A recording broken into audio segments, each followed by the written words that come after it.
Halo semuanya, kembali lagi di sesi 3 Night Talk oleh LLV Gallery. Nama aku Ananta, aku penulis di pameran All In yang masih berlangsung sampai tanggal 18 Februari. Jadi buat yang belum nonton, cus aja. Oke, di sesi 3 kali ini aku bersama dua seniman yang sama-sama berasal dari Wonosobo. Sini ada Mbak Valerie. Halo Mbak. Halo. Dan ada Mas Catur Agung Nugroho. Halo. Kabar? Baik. Oke. Sebelum aku mau tanya-tanya soal karya yang dipamerin, aku penasaran soal awal mulanya Mbak Fai dan Mas Catur kok bisa sih berkesenian? Kayak sejak kapan dan apa sih yang bikin suka gitu berkesenian sampai akhirnya memilih menjadi seniman? Mau siapa dulu nih? Duluan aja, Mbak. Oke. Dari kecil emang udah suka menggambar ya. Terus habis itu kuliah diisi gini deh. Kalau waktu kecil tuh sebenarnya ibu saya tuh penjahit ya. Jadi kayak udah familiar sama berbagai macam tekstil gitu. Terus cara pengolahannya. Terus beliau juga yang ngajarin saya merajut. Terus berlanjut ke saya kuliah di DKV. Ya waktu itu emang DKV tuh emang kayak jurusan favorit lah waktu dulu itu kan, jadi ya masuk sana gitu. Terus tapi lingkungan di kampus tuh kan kayak seniman banget gitu kan. Dari waktu kuliah tuh emang udah beberapa kali cukup sering ikut pameran. Tapi waktu itu belum merajut, jadi saya masih mencoba berbagai material lah. Saya pernah nyoba digital editing, terus nyoba drawing dan segala macam. Cuman karena waktu itu masih kuliah, jadi itu nggak terlalu fokus gitu. Jadi kayak stop gitu, terus mulai lagi, stop lagi. Gitu. Ya terus setelah lulus baru kayak mulai mengeksplorasi tekstil. Tapi mulai konsisten memutuskan mulai konsisten berkarya dan mulai memutuskan oke aku mau jadi seniman itu kapan? Setelah lulus itu. Setelah. Itu dari tahun berapa? 2020 sampai sekarang. Kalau Mas Catur gimana? Kayak kalau aku ya sama sih, maksudnya suka gambar itu ya dari kecil gitu. Udah seneng coret-coret buku pelajaran tuh udah banyak coret-coretannya udah itu. Cuman memutuskan untuk melanjutkan pendidikan fokus di seni itu 2018 ya, masuk kampus waktu itu daftar ya, terus masuk di seni lukis. Ya udah mulai dari situ terus sampai sekarang terus bikin karya. Kalau yang membuatku terjerumus ke dunia seni apa ya, mungkin nasib kali ya. Waduh ngomongin nasib nih. Iya, karena sebelumnya aku lulus SMA tuh 2017, waktu itu nggak kepikiran sama sekali sebenarnya untuk apa ya, menjadi seniman, berkarir di kesenian, itu nggak ada pikiran itu. Waktu itu daftar di kampus lain, perguruan lain, dan ternyata gagal semua. Akhirnya 1 tahun di rumah, udah kegiatannya gambar. 2018 itu akhirnya mutusin untuk kayaknya menariknya lanjut isi aja gitu. Itu sih. Kenapa ambil seni lukis? Waktu itu tahunya lukis aja sih, maksudnya kayak grafis, patung tuh 3 dimensional ya, jadi kayak nggak terlalu ini. Agak jauh. Nah, tapi kan kalau aku mengamati ya, dari masa terus jauh ini kan selain lukis nyoba-nyoba juga nih yang lainnya. Iya. Itu kenapa tuh tergoda dengan material-material lain? Apakah seni lukis itu nggak cukup buat seorang Mas Catur? Apa ya? Dulu tuh sebenarnya kenapa akhirnya banyak material dan teknik-teknik yang ku coba gitu. Jadi pertama masuk di ISI itu ketemu banyak teman satu angkatan gitu, dan mulai perkuliahan pertama aku melihat skill-skill mereka itu, wah kalau gini aku nggak bisa terlalu ngejar nih gitu untuk nyampe yang apa ya, yang oke gitu. Itu terus akhirnya nonton pameran gitu, ikut nonton pameran, lihat oh ternyata ada ya karya yang dia sifatnya eksperimental, karya-karya yang main di material gitu. Nah akhirnya ya udah aku coba ke situ dan menemukan banyak formulanya, dan menarik nih, ini yang kemudian terus ku kejar gitu. Sejauh ini udah eksplorasi apa aja? Eksplorasi sih pertama material sih ya kertas, kain ada, terus plastik, terus terakhir ya kemarin bikin pakai cor-coran semen gitu. Itu terus nyoba-nyoba instalasi sih. Kalau instalasi lumayan banyak item yang digabung-gabungin. Itu. Aku mau menanggapi, dan ini kayaknya pertanyaan juga bisa ke Mbak Bu juga. Ketika sebelumnya banyak bekerja dengan di 2 dimensi, terus akhirnya pindah ke 3 dimensi, berarti kan banyak hal-hal yang dipertimbangkan, banyak kesulitan juga ya. Jadi, dan karyanya Mbak Fai di sini kan 3 dimensi juga ya, beda dengan karyanya seniman lain. Malah di sini semuanya 2 dimensi, semuanya lukisan, tapi cuma karyanya Mbak Fai yang beda. Sebenarnya apa aja sih yang jadi pertimbangan baik catur ataupun Mbak Fai ketika bikin karya, terutama yang 3 dimensi? Kan itu pasti ada sisinya lah, ketika awalnya banyak bekerja di 2 dimensi terus akhirnya ke 3 dimensi, sebenarnya apa sih yang barangkali orang-orang tidak sadari? Apa Pak? Kalau saya mungkin mengikuti teknis merajut itu. Jadi kalau merajut itu kan sebenarnya bisa muter gitu, jadi langsung bentuk 3D gitu, kayak gitu sih. Terus ya paling kita fokusnya cuma di bentuknya aja ya. Dan kalau lukisan komposisi dan segala macam gitu. Kalau 3D mungkin komposisinya ketika udah di ruangan gitu.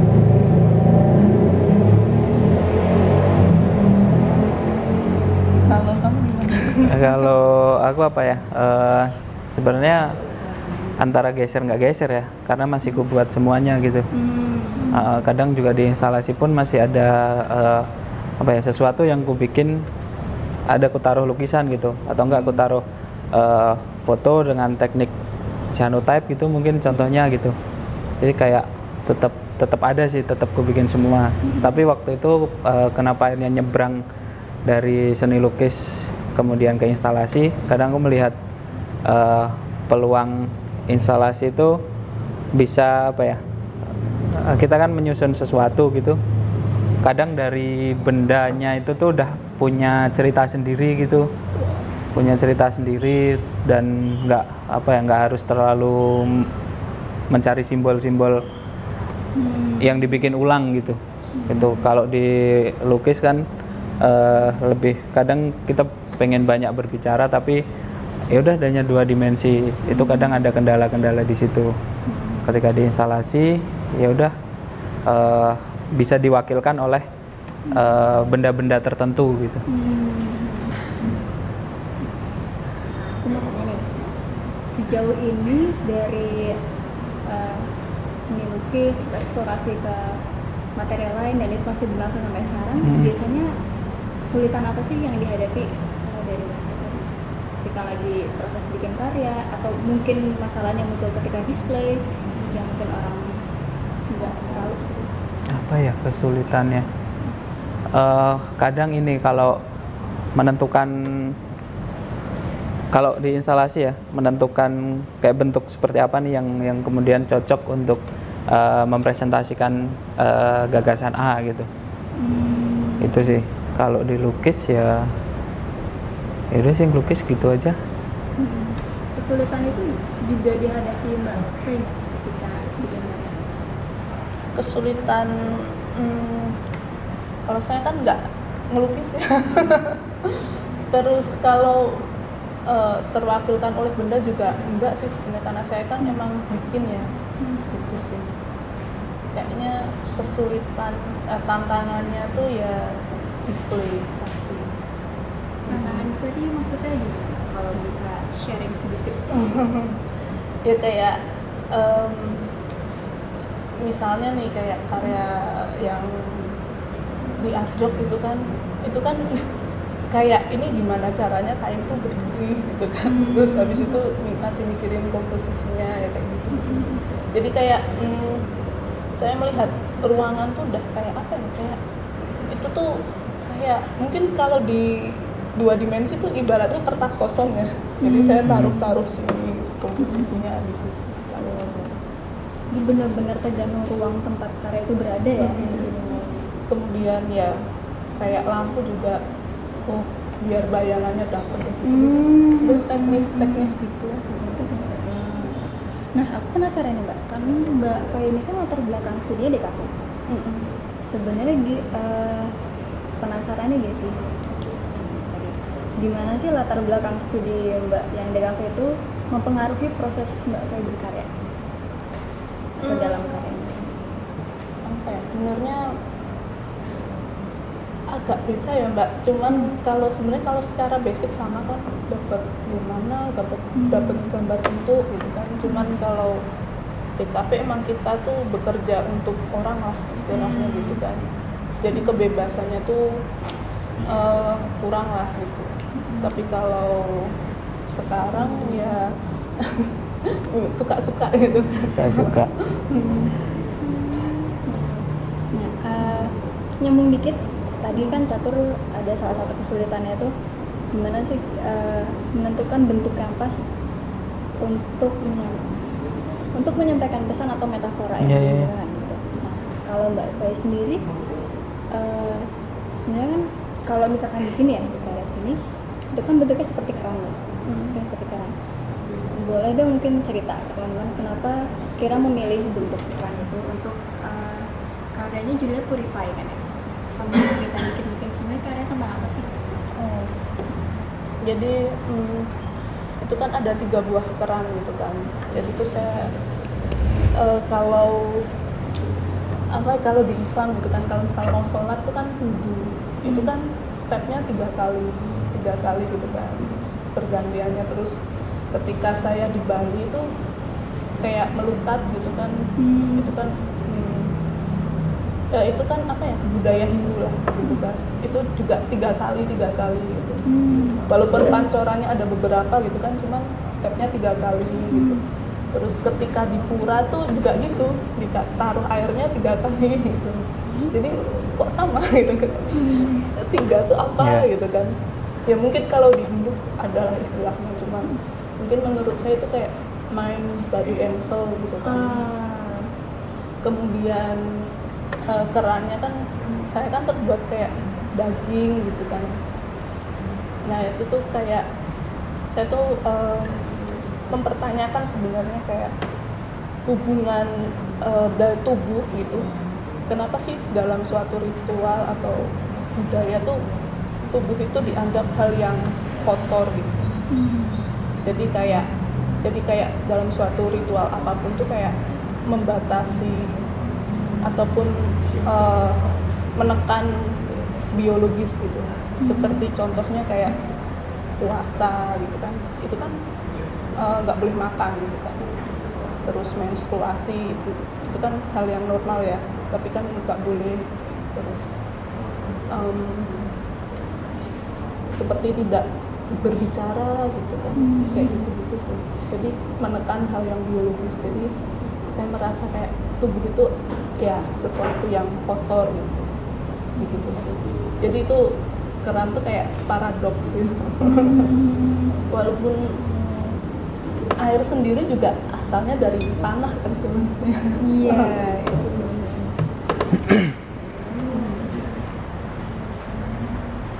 Kalau dalam ini mungkin sebenarnya udah kita sempat bicarakan tadi, tapi kan barangkali teman-teman belum tahu. Mbak Fai kan banyak bekerja dengan benang ya, terus tapi pernah coba berbagai macam benang juga. Eh, benang gimana ya? Benang pada akhirnya kan jadi bahan pertimbangan kategori juga ketika dibenang. Mungkin pertanyaanku akan jadi dua. Sebenarnya benang yang bukan benang yang seperti apa sih? Mungkin itu dulu ya, kayak benang yang seperti apa yang pada akhirnya cocok buat digunakan, dan sebenarnya selain bilang material itu apa aja sih yang menjadi krusial dalam bikin karya kalau buat material? Beberapa benang emang punya karakternya sendiri ya, kayak tapi saya lebih suka polyester karena kekuatannya sama warnanya yang nggak luntur gitu. Cuman saya beberapa ada yang pakai katun gitu. Terus untuk mengejar tekstur kadang juga pakai wool gitu. Kalau tantangan karya mungkin lama. Lama. Terus misal kalau mau pameran ya saya harus datang untuk display gitu. Nggak langsung atol gitu. Soal kekuatan dan warna nih, aku ingin memindahkan sebentar ke satu, terutama warna sih. Iya. Karena kamu kan banyak kan biru-biru. Iya, iya. Dong, kenapa sih akhirnya kamu milih warna biru dan sejak kapan? Aku berangkat warna biru itu akhir tahun 2023. Waktu itu aku cukup mengalami siklus yang menurutku aku mempertanyakan apa sih yang sebenarnya aku cari gitu di seni rupa dan harus gimana gitu. Terus kedepannya kayak seperti apa gitu, ada ketakutan semacam itu gitu. Sebelumnya karya tugas akhirku itu lebih banyak berbicara tentang warna merah, dan bahkan sampai judulnya itu memang membahas warna merah. Kaitannya lebih ke hal-hal yang sifatnya psikologis. Oke, di situ, dan setelah TA selesai terus setelah ini apa gitu. Aku nggak menemukan itu gitu. Akhirnya aku coba explore, nyari yang sebenarnya yang paling dekat dariku gitu. Terus kemudian menemukan benangan landscape. Dari posisiku stuck itu juga aku sering naik gunung, sering banyak bercengkram dengan alam gitu. Akhirnya yaudah aku mutusin untuk melukis itu gitu, melukis atau bikin karya dengan tema-tema itu gitu. Dan jatuhlah ke warna biru, karena menurutku ketika aku eksekusi dengan warna yang senatural itu gitu, ya udah kayak cuman mendokumentasikan dan kemudian memindahkan. Pilihan warna biru karena waktu aku belajar warna merah itu aku juga tahu membaca warna biru gitu, sejarah warna. Nah, biru itu adalah warna yang dulu susah dicari gitu, dan cuman bisa didapatkan dari batu lapis lazuli, dan itu sangat mahal gitu. Itu kan artinya warna biru saat itu sangat mahal gitu. Aku coba menyisipkan makna itu ke tema karyaku gitu. Jadi kita melihat landscape, melihat alam, melihat lingkungan di sekitar itu seberharga itu gitu. Itu sih yang kemudian menjadi awalnya. Alam, biru, dan soal menghargai itu. Iya. Itu kan aku juga melihat dalam karya yang dipamerkan di sini nih, Beranjak. Mungkin bisa cerita dikit sebenarnya Beranjak itu nyeritain apa sih? Jadi sekarang aku punya 2 seri karya ya sebenarnya. Satu plastik series, yang satu landscape series. Kalau yang landscape series ini sebenarnya berangkat dari satu teori, ada hubungan manusia dengan alam itu, bagaimana alam itu dilihat sebagai jagat besar dan manusia itu sebagai jagat kecil gitu. Jadi ada keterhubungan di situ. Bagaimana tindakan manusia juga mempengaruhi alam dan sebaliknya. Nah, berangkatnya dari situ, dan kemudian karya-karyaku lebih melihat fenomena yang terjadi dari hubungan itu, sebab akibat dampak gitu. Nah, kalau karya yang Beranjak ini aku coba melihat ini ya, siklus dari sawah gitu. Ketika sawah dibajak itu biasanya kan muncul burung kuntul lah namanya. Nah itu juga bagian dari ekosistem juga.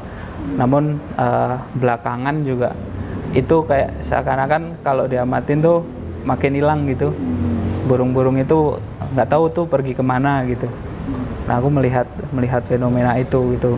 Ya ternyata burung itu juga nggak bisa ketika dia kan nyari makan tuh di lumpur-lumpur itu ya. Ketika lumpur itu kena pestisida gitu-gitu, itu juga jadi pengaruh gitu. Entah itu mereka mati, entah itu mereka pergi ke tempat lain. Maka judulnya beranjak itu gitu. Jadi kayak semacam meninggalkan habitatnya gitu. Karena habitatnya ya udah nggak udah mulai rusak. Fenomena itu sih. Menarik sih. Dari ceritamu, nah sebenarnya dari cerita di balik kedua karya ini ya, menurutku itu juga menunjukkan bagaimana pada akhirnya baik itu seni jadi media menceritakan sesuatu soal kemanusiaan, soal kemanusiaan dan soal lingkungan ya. Aku ingin menanggapi soal tadi kita bahas soal hambatan. Kalau baik itu hambatan display atau hambatan pencarian material yang sampai sekarang belum selesai dan itu kan nggak ada habisnya ya sebenarnya. Masalah itu akan terus menerus kita hadapi. Tapi apa sih yang bikin Mbak Fai dan Mas Catur ini tetap serak untuk ini nggak apa deh, aku gas jadi seniman terus tuh apa sih? Atau siapa mungkin yang menggerakkan gitu sampai sekarang? Salah dulu nih. Apa ya? Ya aku kalau tadi bilang kayak udah kecemplung di dunia seni ini, jadi kayak aku melihatnya ya udah ini jalan Tuhan yang diberikan ke aku gitu. Ya aku tetap harus gimana caranya untuk terus survive di situ gitu. Itu sih yang sebenarnya pemicu aku terus berkarya ya. Itu. Terus kayak kalau hambatan-hambatan gitu ya ada juga. Kalau pas aku bikin karya instalasi juga harus nginstal, menyesuaikan ruangnya itu juga. Tapi itu menjadi seru sih sebenarnya. Jadi ada improvisasi di situ gitu. Itu sih kalau untuk yang terus bikin jadi berkarya dan jadi seniman ya itu sih. Karena nasib tadi. Nasib. Kalau Mbak Fai?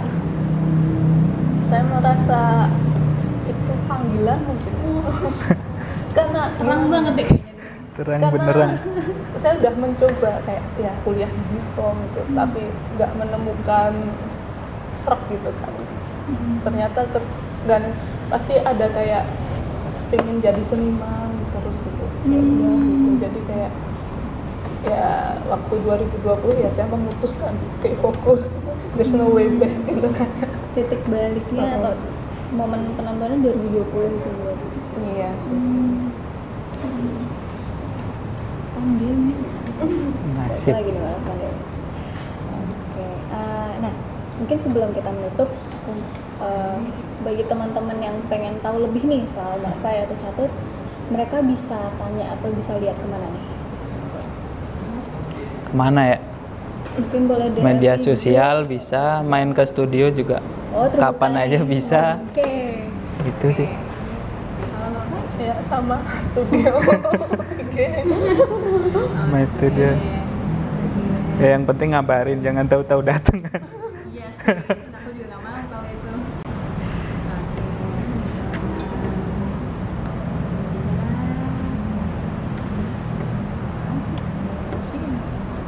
Terima kasih banyak Mbak Fai dan Mas Catur Terima kasih. Udah sharing sedikit soal proses karyanya dan juga latar belakang. Jadi siapa tahu bisa menginspirasi untuk teman-teman yang pengen jadi seniman. Siapa tahu ada yang mendapat panggilan juga. Inspirasi juga nggak tahu.